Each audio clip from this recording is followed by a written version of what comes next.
كنت كل يوم قول بكره ببلش، لاي بكره ما اجا.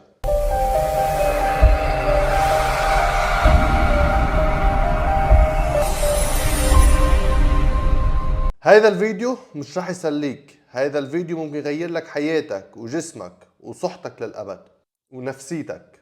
إذا أنت من النوع كل يوم بتقول بكرة ببلش، خليك هون، بدي أحكي شي من قلبي يمكن يحرك شي جواتك. أنا كنت مثلك، كل يوم قول بكرة ببلش، بكرة ببلش جيم، بكرة ببلش أكل صحي، بكرة بكرة بكرة، وبالبكرة صار وزني 150 كيلو.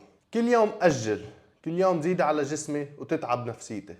كان في مراية ببيتنا ما كنت طيق شوف حالي فيها، اما الثياب ما في شي بيلبق علي، اما الاجتماعات عطول كنت ما اطلع من العالم وعامل تيرن اوف، وقلبي مليان خيبة من حالي.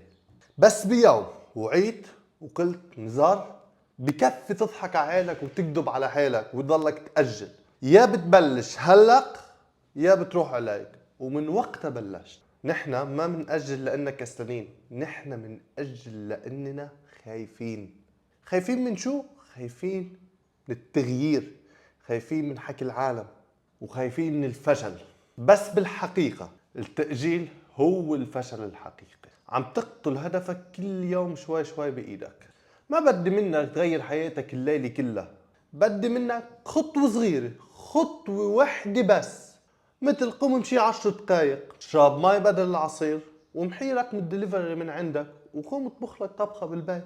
لأن كل يوم خطوة صغيرة أفضل من خطة كبيرة وما تقدر توصل فيها.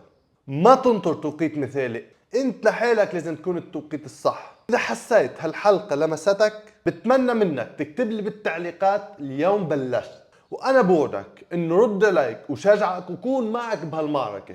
واذا بدك تكمل رحلة التغيير معي، كل عليك تعمل سبسكرايب للقناة وتفعل الجرس، لان الجاي في معلومات خارقة بدها تغير لك جسمك وعقليتك للأفضل بأسهل طريقة وبأسرع وقت، ومستحيل تلاقيها بمطرح تاني.